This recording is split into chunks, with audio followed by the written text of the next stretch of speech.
Hi, Earth Angels and Divine Beauties! Kamusta? Ito po si Divine Tarot 888 para sa yung General Tagalog Tarot Reading.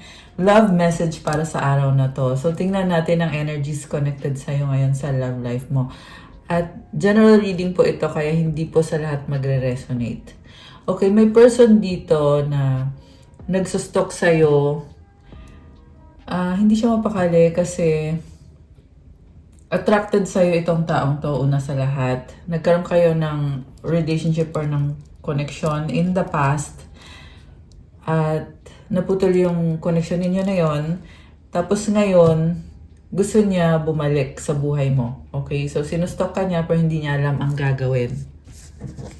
First card, I'm at a crossroads. Should I fight for this or move on? Relationships are a lot of work. Being single is easier. So, hindi siya makapag-desisyon, kaya sinasabing crossroads, kasi may mga options siya. Gusto niyang ipaglaban ikaw. Pero, pag ginawa niya yon, syempre, it will take a lot of hard work, a lot of time, effort. So, iniisip niya kung kaya ba niya yon, kaya ba niyang ipaglaban itong connection na to. Samantala, pag nag-move on naman siya, mawawalan siya ng chance sa'yo. So, ayaw niyang mangyari yon. Pero pag nag-move on siya, pwede pa siyang magkaroon ulit ng bagong relationship or bagong buhay, pagbabago. So, ngayon iniisip niya na mas okay pag single siya kasi walang responsibilidad. Okay, pero still doubtful siya sa magiging desisyon niya. Kasi nga iniisip ka niya mahalaga ka sa kanya. I know you are my soulmate, babe. Our bond is magnetic. I'm seeing all the signs. So, ramdam niya yung feeling na yun na iba ka. So, soulmate ka niya. Naniniwala siya sa soulmate dahil sa'yo. At na-experience niya din yung magnetic na connection na meron sa inyo. At nakakakita din siya ng iba-ibang mga signs. Siguro, pag may iba siyang ginagawa or may, kunyari, nakikinig ng music, may mga mensahe na naririnig niya na connected sa nangyayari sa kanya ngayon at sa nangyayari sa inyo. So, this can be any sign. So, iba-iba din kasi kayo ng kwento. So, hindi ako makapagbigay ng isang specific na sign. Pwede din to nakakakita siya ng mga synchronized na mga numbers or mga symbol like feather or coins or something na nafe-feel niya na kinukuha yung attention niya. Kasi this is a spiritual connection. Ibig sabihin, hindi man kayo mag-usap nitong taong to, pero merong bond na hindi niya may paliwanag na maiisip at maiisip ka niya. So, kaya niya tinatawag na soulmate itong connection na to. Stalker alert, I check up on you often. So, kung meron kang social media account, suki mo siya. Pinapanood niya lagi. O may bago kang, kunyari may bago kang picture na pinopost or may bago kang status or kung ano man yan, tinitingnan niya palagi. Kung walang bago, tumitingin pa rin siya to check kung may bago ba, kamusta ka, anong nangyari sa'yo, anong buhay mo ngayon. So, lahat ng mga pwede niyang halongkatin online, tinitingnan niya. Okay, grabe. Itong person na to, hindi man siya magsalita, pero malalim. Malalim ang hugot. Iniisip ka definitely. Hopeless, sinking, despair, falling apart. So, andun yung feeling na ang hirap magdesisyon at andun yung feeling na wala ka na, kaya hopeless na. So, kaya falling apart siya ngayon. Ibig sabihin, kung ano yung nakasanayan niya, talagang nagbabago to ngayon. Kasi naranasan na niya talaga na mag-isa siya or wala ka sa buhay niya. Okay? Pwede kasing may iba din siyang kausap pero hindi ikaw. I mean, may iba siyang option Pero ikaw kasi yung iniisip niya, ikaw yung gusto niya, ikaw yung kailangan niya. Kaya siya nakaramdam na hopeless since wala ka na nga sa buhay niya or hindi na kayo nag-uusap. Longing, craving, aching, wanting. Oh. So, connected to sa attraction na meron itong taong to para sa'yo. Kasi sabi nga dito, magnetic yung bond ninyo. So, dahil sa magnetic, very strong yan na hindi ma-explain. Kaya kanya kinikrave, aching, wanting. So, longing, ayan. Memories, reminiscing, dwelling, bittersweet. So, nagsustok siya sa'yo at naalala niya yung mga memories niyo, binabalikan niya at hindi pa siya makausad sa ngayon. Bittersweet kasi hindi niya pa rin matanggap, pero at the same time, masaya siya na nagkaroon na kayo ng memories. Masaya siya na nakasama ka niya, na nagkaroon siya ng experience na ganyan sa buhay niya. Okay. So, binabalikan niya ngayon yung mga nakaraan niyo kasi wala na kayong bagong memories. Especially yung pagiging intimate. Talagang very clear dito na mukhang mahalaga yun sa kanya at isa yun sa mga experience niya na hindi niya makalimutan. At yun din yung pinagkaiba mo sa ibang mga nakarelasyon niya. Kaya, ayun, kaya iniisip niya yun. Beginnings, try again, new direction, start over. So ngayon na mukhang unti-unti na niyang tinatanggap na nagkaroon na nga ng ending at hopeless na talaga siya. Ngayon, iniisip niya na mag-try siya ulit. Hindi kailangang sayo. Okay? This can be any beginning. Pwede nga to sa trabaho niya, sa sarili niya. Kasi may nakita din ako dito na single at nagbo-blossom kasi nagkaroon siya ng maturity somehow dahil sa mga naranasan niya sa buhay. Overall sa buhay, hindi lang naman sa relationship. So, new direction, start over. Parang feeling niya ngayon na yung mga pangarap niya nung nakilala ka niya, kailangan niyang baguhin. At this time, mas focus siya sa sarili niya. Hindi sa connection ninyong dalawa or hindi sa ibang person. Kasi ang nakikita ko dito, single So, distracted, sidetrack, change, delays. Feeling niya kasi ngayon, itong bagong simula na to, sobrang na-delay kasi maraming nangyari din sa buhay niya na hindi inaasahan. Or, pwede din to na kung ano man tong pangyayari na to, feeling niya na may goal kasi siya pero natagalan kasi may mga unexpected na pagbabago. Ano bang nangyari? Apology, forgiveness, return, sorry. So, kailangan niya mag-sorry sa'yo. Alam niya yun. Kaya lumabas tong card na to. And this reading is about forgiveness.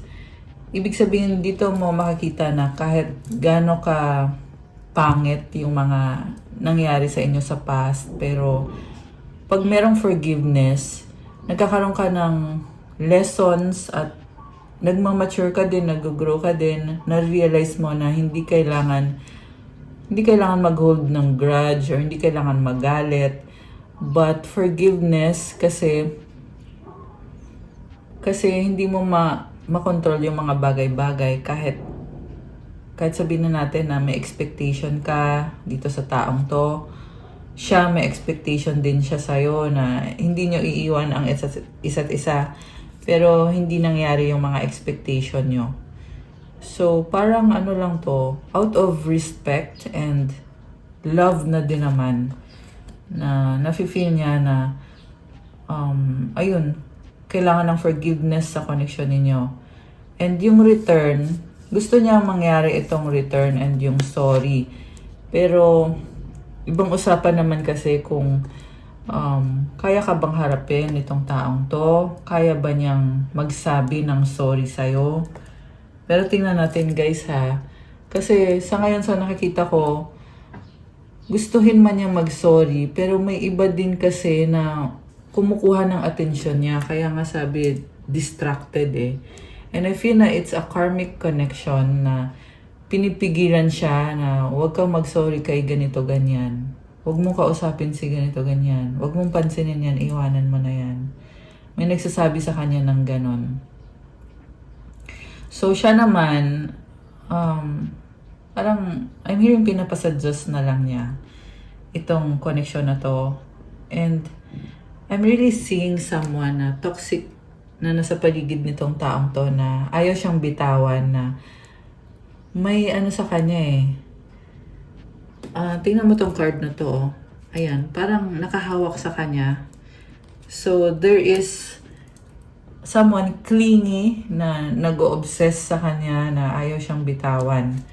Na inisip kasi nitong taong to na the moment na binitawan niya, itong person na to, mawawalan siya. So, kung sino man tong karmic na ka-deal niya, ayun talaga yung merong hindi magandang intensyon sa kanya. Which is, siya naman, hindi naman niya magawa kung ano yung gusto niyang gawin sa sarili niyang buhay.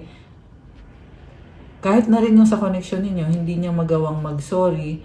Kasi nga, meron nga kasing someone na nag-hold sa kanya or someone na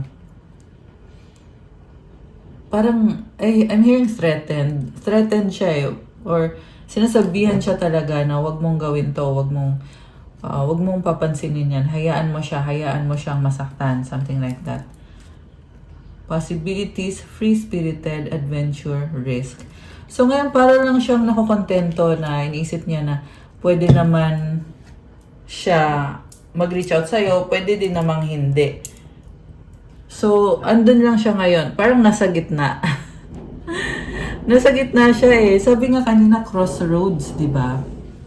So, hindi siya makatawid sa ngayon. Should I fight for this or move on? Relationships are a lot of work. Being single is easier. So, yun yung dilemma niya ngayon. Na, andito yung possibility. Pero hindi niya na-realize na hanggat wala siyang desisyon, wala ding possibility. So, ganun lang kasi kasimple yun, di ba?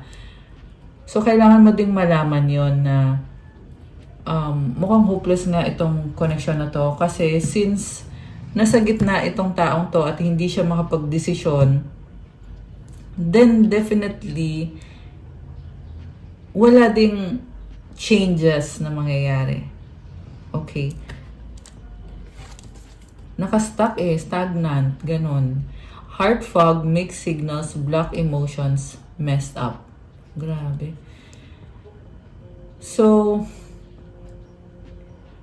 dito sa mess up na energy, nakikita ko meron talagang sumasabotage sa kanya na yun na nga yung kadinyang karmic na basta pangit yung energy. Pwede din itong karmic na to ay gumagawa ng black magic or manipulation. So, yung manipulation na yon, kahit na hindi pa siya gumawa ng mga magic na kung ano-ano, pero yung manipulation mismo, yan na yon. So, unfortunately, para dito sa nasagap natin, sa reading natin ngayon, nasa situation itong person na to na, ayun na nga, merong, ito ayan, yung naka-red nails na yan. Merong naka-hold sa kanya na minamanipulate siya. Kaya feeling niya ngayon, exhaustion, depletion, drained, long journey. Kasi hindi niya ma-reach yung full potential niya. Hanggat andyan itong karmic na to, mararamdaman niya na parang drained na siya, parang wala na siyang pwedeng gawin para sa sarili niya kasi meron na kasing nakahold sa kanya. Confusion, uncertain, unclear, unsure. So, ito na nga yung sinasabi ko na nasa gitna siya eh. Hindi siya makapag-desisyon, hindi siya makagalaw. Uncertain, unclear, unsure. Kaya nalilito din siya. Okay. So, anything else? Anything else para dito sa connection na to? Chemistry, attraction, spark, passion. Oh, okay. So, this could be someone na attractive. Okay? Hindi lang sa'yo eh. Hindi lang sa'yo, but dun din sa kadil niyang karmic person or sa iba pang mga persons. Or pwede to someone na yun talaga yung naa-attract niya, yung passionate na connection. Pwede din tong, it could symbolize temptation na meron nga yung temptation na yan, kaya hindi niya ma-reach yung mga pwedeng mangyari pa sa kanya kasi nakastuck siya dito or nilagay niya yung sarili niya sa sitwasyon na merong mga temptation. Very passionate and parang dun siya humuhugot ng lakas. Parang yun talaga yung pinaka-main na energy niya na yung merong passionate na connection. Dun siya nagsistay sa connection na yun. Okay? So, yes, merong something passionate or merong relationship or connection sa kanila nung karmic na yun. Yan yung nakikita ko dito, guys. Twin flames, mirroring, shared feelings, reflection. Okay. Oh. So, ayun nga, may chemistry sa kanila nung other person. Pero at the same time, nararamdaman niya naman sa'yo na, ayun nga, may attraction din sa inyo. Kaya siya nalilito ngayon. Also, this is someone na malilito ka sa kanya kasi hindi niya sinasabi yung totoo niyang feelings kasi marami siyang lihim. Ang ginagawa lang niya is nagkukunyari lang siya na, ganito yung nararamdaman ko. Kung ano yung pinapakita mo, ganun din yung pinapakita niya. Yung kasi yung mirroring. Ayan, mini-mirror ka niya. Binabalik lang niya sa'yo kung ano yung gusto mong marinig sa kanya or anong gusto mong makita. Kasi nababasa niya yung isip mo. So, yun yung nire-reflect niya sa'yo. Ibig sabihin, kung naniwala ka sa mga pinaramdam niya sa'yo na pagmamahal, sinasabi kasi dito na reflection lang yun. Ayan reflection. Reflection. Pinakita lang niya yung gusto mong makita, pinarinig lang niya yung gusto mong marinig para magstay ka sa connection ninyo. Kaya ikaw nalilito ka din. Totoo ba yung mga sinabi mo, yung mga ginawa mo? Totoo ba lahat ng mga plano? Kung nagkaroon kayo ng mga plans together, hindi ka na sure kung totoo ba lahat yon or pagkukunyari lang yon. Pero ito yung nakikita ko kasi dito na may feeling siya sa'yo, oo. Baka nga mahal ka na nga niya Pero, hindi niya kasi maipaglaban yung connection ninyo. Ayun yung nakita ko sa kanya. Okay? At yan yung dahilan kung bakit mini-mirror ka niya kasi hindi pa niya kayang ipaglaban. Peace, balance, harmony, friendship. Oh, okay. Wow. So, ngayon, sinasabi niya dito na kung pwede ba na magkaroon kayo ulit ng harmony sa isa't isa, gusto niyong gumawa ng paraan, sa totoo lang, na iparamdam sa'yo na safe siya or hindi ka niya sasaktan. Okay, pero wag kang magtiwala agad-agad naman. Pagkat sinabi ko yon na meron yung energy na yon, at least alam mo yung intention niya, na ganun nga yung intention niya. Kasi, di ba sabi ko nga kanina, hindi ko kasi nakikita na kaya niyang ipaglaban yung connection ninyo. Okay? Pero kung ano man ang mangyayari, depende pa rin yon sa gagawin at sa magiging decision niya at sa magiging decision mo. So, this reading is not set in stone. Pwedeng ganito na nga, pwede din naman magbago.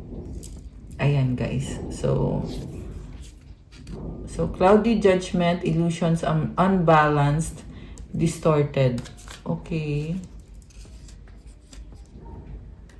So, parang hindi siya okay ngayon. Okay. Parang nasasaktan siya the more na hindi kayo nag-uusap. Isa pa, iniisip din kasi niya na ayaw niyang tuluyan kang mapunta sa piling ng iba. So, yun yung nagbabother sa kanya na paano pag napunta ka sa ibang tao at tuluyan ka ng mawala. Or, pwede ngang napunta ka na nga sa ibang tao at tuluyan ka ng nawala. So, ngayon, iniisip na lang niya na kailangan niyang make peace with you. Kailangan niyang makipagkaibigan sa'yo para kahit man lang friendship, meron kayo. Kahit man lang katiting na koneksyon, meron kayo. Ganun yung iniisip niya. Fantasy, daydreaming, imagining, fantasize. Okay, so parang merong ego din talaga na nakikita ko dito sa taong to at merong bitterness na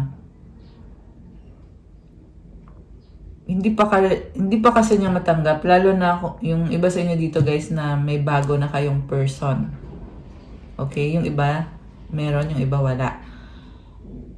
So kung may bago ka ng person or kahit na wala pa, pero ang nakikita ko dito na bitter pa rin siya, kaya merong fantasy, daydreaming, imagining na andun pa rin siya sa mundo na yon na okay kayong dalawa. And I'm hearing something na parang mental problem. Kasi nga hindi niya matanggap eh. So, pwede din niya na pinaprocess niya at hindi pa nagsisink in sa kanya. Kaya ganyan. Kaya nasa stage siya ngayon na parang talagang hindi pa niya matanggap yung ending na nangyari dito. Obsession, o diba? Infatuation, adoration, addiction. So, ego nga kasi. Kaya ganyan na inisip niya pa rin na siya yung karapat-dapat sa'yo, na siya lang yung magpapasaya sa'yo, siya lang yung dapat na maging partner mo. Ayan. I'm hearing self-love. So, mahal niya ang sarili niya, ganun ba? Okay. Conflicted decisions, hot and cold, multiple choices. So ito, dahil din dito sa ego na to, na nakikita ko nga na meron itong taong to, kaya hot and cold siya at marami siyang choices or marami siyang options. Conflicted din siya kung anong magiging desisyon niya kasi may galit din talaga. So, ayan, sa ayaw mo at sa gusto mo, meron talaga, may galit talaga itong taong to. Ayan, at least yan yung nakikita ko dito. Remember, hindi naman po to sa lahat magre-resonate, guys. Pero, ang nakikita ko is, galit siya kasi gusto niya pa rin na kayo pa rin. Pero, nawawalan siya ng control. Alright. Anything else? Releasing, letting go, moving on, walking away. So, ito, galit siyang tatalikod. Pero, sa loob-loob niya, ayaw nga sana niya. Pero alam mo, may toxic habit tong taong to na pag pinagpalit mo siya, ipagpapalit ka din niya. Okay? So, kung merong iba dito guys na, ayun na nga, may bago ka ng person, masaya ka na, nag-move on ka na, at peace ka na sa desisyon mo, at may napili ka ng bagong tao na mahal ka at loyal sa'yo, faithful sa'yo. Kaya siya sobrang galit itong person na to at ipagpapalit ka niya sa iba at maghahanap din siya ng bagong partner. So, yun yung paraan niya para ma-stroke yung ego niya na sabihin niya sa sarili niya na siya pa rin yung may control. Okay? Again, ito sa lahat magre-resonate. Sabi ko lang yung lumabas dito ngayon sa reading. depth, awareness, importance, value. Oh, okay. Ngayon sinasabi dito guys na matapos ka din yung ipagpalit din sa iba kasi nga nag-move on ka na. So nag-move on din siya, may bago siyang ipinalit sa'yo. Saka siya ngayon nagkaroon ng realization na ito yung mga lesson niya at ito yung mga pagkakamali niya. Alam mo, pinapakita sa kanya yung totoo, yung reality. This is also someone na, ayun na nga, may problem siya with addictions and bad habits and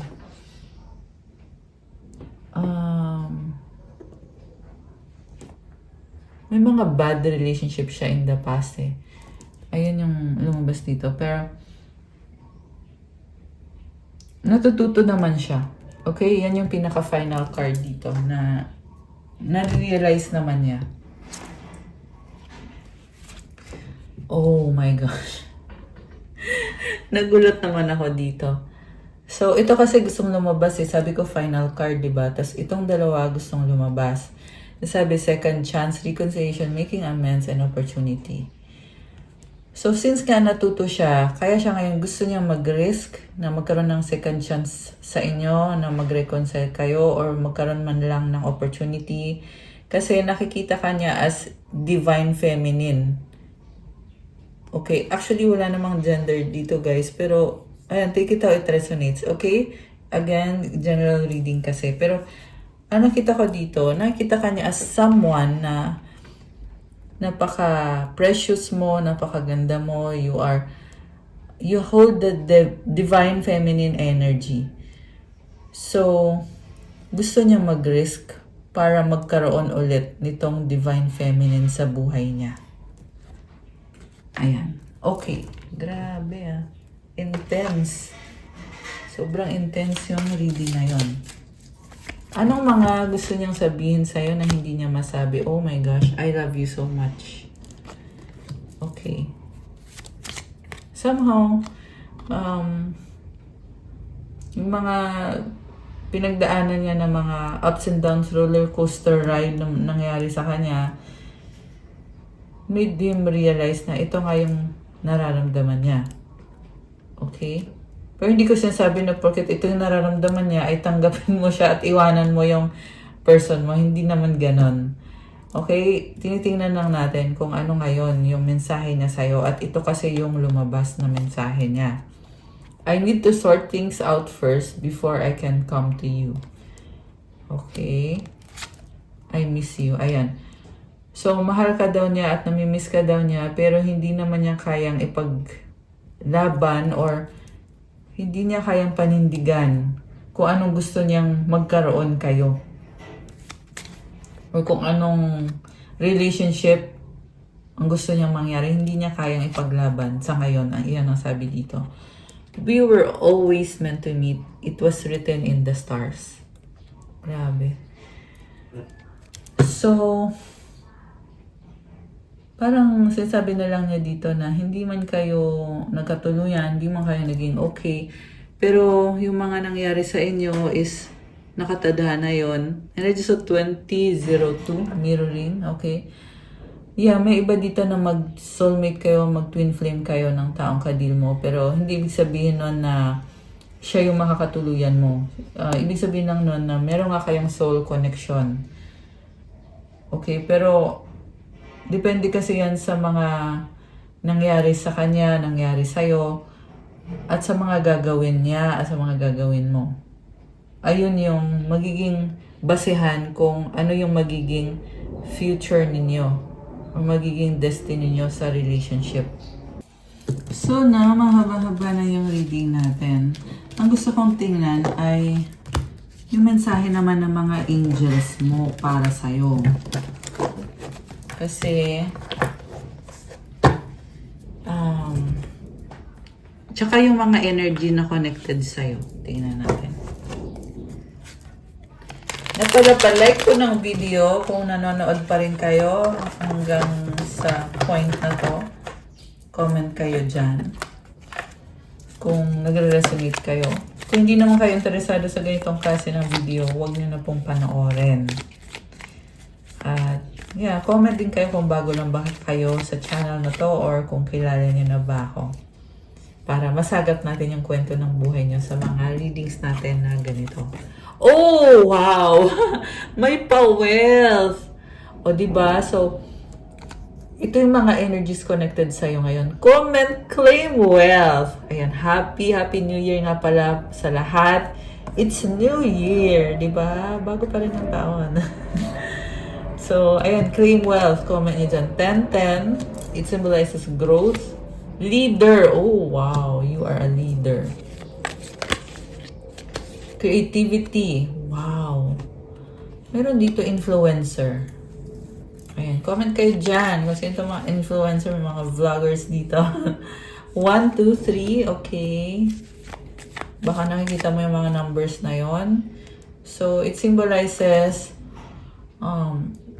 one step at a time. Ayan, 1, 2, 3. Detox. Okay, kailangan mo mag-detox. Oh, look, oh. Goddess energy. Ayan. Comment, I am a goddess to claim this beautiful energy. Wish granted. Oh. Guys, comment, claim, wish granted. Oh my gosh. Ayan. So, alam mo, ang nakita ko dito, you are a manifestor. Kaya ka merong wish granted kasi goddess yung energy mo eh. You're also a leader. You attract wealth, money. So, itong detox na to, meron kang kailangan tanggalin sa buhay mo para makapasok itong wish granted at yung wealth. So, pwede ka ding mag-fasting. Kahit anong fasting, hindi kailangan sa pagkain. Pwede yan. Fasting muna sa panonood ng Netflix. Or meron kang i-give up na something. Heart chakra. Ayan. So, your heart chakra is opening. You are someone na-attract mo yung compassion, yung love. Okay. Spiritual awakening. Okay, so, hindi madali ang spiritual awakening. This is actually a challenge. Pero huwag kang mag-alala. Kasi pag meron ka nito, ibig sabihin, andyan yung mga angels mo na tumutulong sa'yo. Okay? Throat chakra. Oh. So, nagbubukas yung throat chakra mo. Ano pa? Okay. 2 Corinthians 5:17. Therefore, if anyone is in Christ, the new creation has come, the old has gone, the new is here. Pag na kay Jesus Christ ka, bago ka na. Sabi dito, kung ano yung dating ikaw, wala na yon. Yung bagong ikaw na ang andito ngayon. So, i-claim mo to. May bagong simula para sa'yo. Grabe, mukhang malalim tong spiritual awakening na to. Kasi, talagang nagkaroon ng pagbabago sa'yo. And I'm hearing na it's opening blessings para sa'yo. Okay, tingnan natin to. John 6:35. Jesus declared, I am the bread of life. Whoever comes to me will never go hungry, and whoever believes in me will never go thirsty. So again, si Jesus na naman. Kanina si Christ, di ba? Oh, malapit na pala Pista ng Nazareno, di ba? So, yeah, January 9, di ba? Okay, so i-claim nyo to, guys. Comment, I believe in God. I believe in Jesus Christ of Nazareth. I believe in the Holy Spirit. Wow. Ayan. Comment nyo dyan. I-claim nyo to. Si God, si Jesus Christ, at ang Holy Spirit, naniniwala ka. Okay. Meron pa ba? May mensahe pa ba? Or wala na? Tingnan natin. Ay, dami. Pag naman masyadong marami. Okay, ito. Positivity. Okay. Ayun. Positivity connected sa wish granted mo. Isa pa nga. Ano pang positivity? Salve Regina. This is Mama Mary. Ayan. Wow naman. So, Mama Mary is with you. Comment, thank you, Mama Mary, for being with me. 111. Meant to be. Wow! Okay. So, ito gusto mong lumabas. Isaiah 43:18-19. Forget the former things, do not dwell on the past. See, I am doing a new thing. Now it springs up, do you not perceive it? Okay, parang kinukuha yung atensyon mo na hindi mo ba nakikita na may bago na akong ginagawa para sa'yo? At sinasabi din niya, una sa lahat, yung nakaraan ay tapos na yon. Okay? I am making a way in the wilderness and streams in the wasteland. Gagawa ng paraan si God para sa'yo. Okay? So, kung yung nawala sa'yo is itong reading natin na itong person na to, or yung situation na meron ka sa taong yan, or this could be even any situation na nawala sa'yo. Sinasabi ni God ngayon na gumagawa ako ng paraan ngayon para sa'yo. So, ayan, ang message ko lang sa inyo guys is magtiwala ka sa plano ni God para sa'yo. Kasi si God yung nakakaalam, yung pinaka may alam ng lahat. Ikaw tao ka lang, hindi mo lahat alam. Pero si God, alam niya at gumagawa siya ng paraan, ng bagong paraan. I'm hearing gumagawa siya ng bagong daan para sa'yo ngayon. So, kung nawalan ka ng pag-asa, ngayon sinasabi dito, tingnan mo daw. Ayan, hindi mo ba daw nakikita may ginagawa siyang bago, something bago para sa'yo. Ayan, grabe, ang intense ng message. Okay, isa pa nga, meron pa ba? Proverbs 3:5-6. Trust in the Lord with all your heart and lean not on your own understanding. Oh my gosh. Oh my gosh. Oh my goodness. Ayun talaga yung sasabihin ko. So, ito na nga yun, guys. Kailangan mo magtiwala kay God ng buong puso mo. Huwag sa sarili mo lang na pag-unawa. O diba, kakasabi ko lang tapos lumabas tong card na to. Kasi tao ka lang. Siya, Diyos siya. In all your ways, submit to Him and He will make your path straight. Sa lahat daw ng gagawin mo, sumunod ka sa Kanya kasi itutuwid niya ang landas mo. So, ibig sabihin, kailangan mong sumunod kay God. Yan yung pinaka mensahe niya na may kailangan kang gawin at yun ay sumunod sa Kanya para maituwid niya yung landas mo. Pag tinuwid niya yung landas mo, saka na ngayon makakapasok itong mga blessings, wealth, wish granted, at kung ano pa yung ibibigay niya sa'yo. Okay. So, okay, kuha tayo ng last card. Last card. Oh my gosh, God is with you. Oh my gosh, guys.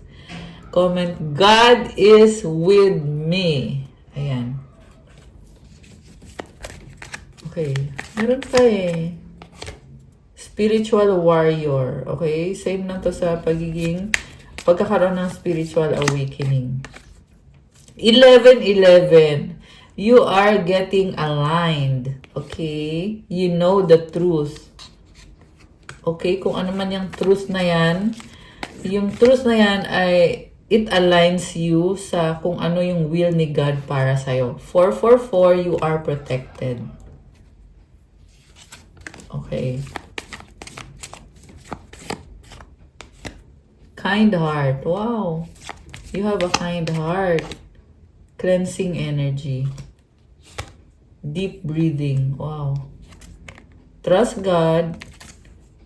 Oh, ito meron na naman tayong Bible verse. Hebrews 11:6. And without faith, it is impossible to please God because anyone who comes to Him must believe that He exists and that He rewards those who earnestly seek Him. Ayan, sa totoo lang, may reward Every time na nagpe-pray ka, hindi yung pray na kunyari lang, but yung pray talaga na merong faith talaga, merong paniniwala talaga, merong reward yan. Ayan, so, trust God. Okay, tapos yung deep breathing, cleansing energy. So, itry mo tong gawin, deep breathing ka, meditation ka, kasi, i-cleanse yung energy mo. Ayan. Intuition sa batang of the deck. Alright. Kuha ko kayo ng sagot sa wish nyo. Okay. Mag-wish kayo ngayon.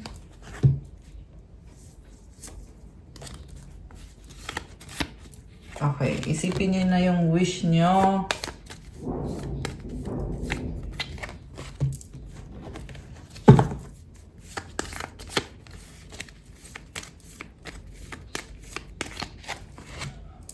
At kuha ko din kayo ng mga angel numbers. Okay, dalawa. Ay, ba't ang dami? At ng advice.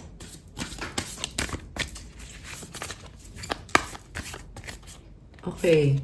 Ready na ba kayo na buksan natin ang sagot sa wish nyo? Comment ready now at bubuksan na natin to.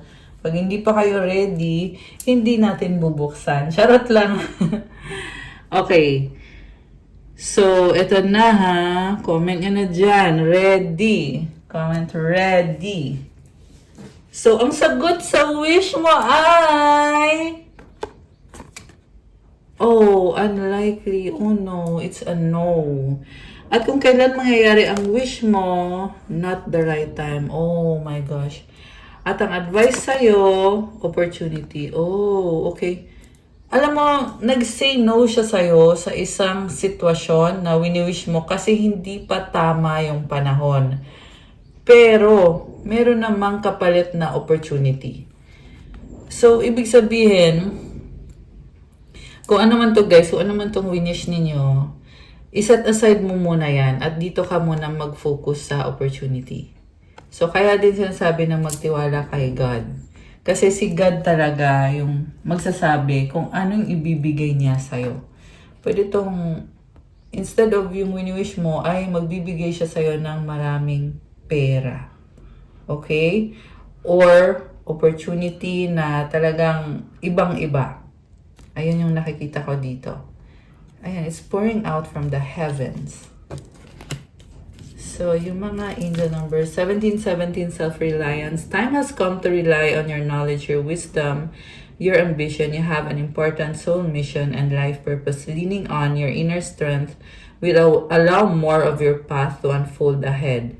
Affirmation: as I take leadership of my life brings a flow of good fortune and good blessings. So, sisabi dito na isa kang leader. Magtiwala ka sa sarili mong kakayanan at hindi sa ibang tao. Kasi pag ginawa mo yon, magbubukas yung blessings, good fortune and good blessings. So, gawin mo lang, magpatuloy ka lang sa landas na ito kasi ito yung promise ni God eh. 'Di ba? Pag may faith ka at naniniwala ka, yung promise niya ay talagang ibibigay niya sa'yo. And the last one, 1818, optimism. Successful manifestation of your abundance is near. Higher levels of optimism are needed as new abundant beginnings are on the horizon. Brighter days always come after the darkest of nights. Affirmation: everything is in perfect order as I enter into this next chapter of my journey and connect to the abundance that is near. Alam mo, kung meron mang nawala sa'yo na blessing or opportunity or yung winish mo na hindi natupad, sinasabi ngayon dito na kailangan maging optimistic ka kasi merong blessing na ibibigay sa'yo na hindi mo in-expect at nasa bagong chapter ka na ng journey mo. So, itong blessing na to is higit pa to sa dati mong buhay or sa dati mong naging experience. So, hindi to basta-basta. Okay? Kaya huwag kang manghinayang kung merong nawala sa'yo kasi yung kapalit naman ay higit pa sa kung ano yung akala mo lang na magkakaroon ka. Ayan. Again, trust. Trust God. Okay? Body, show me divine how to love and fully care for this body. Please give me the radiant miracle of accepting my body as it is. So, baka kailangan mong alagaan ang iyong katawan.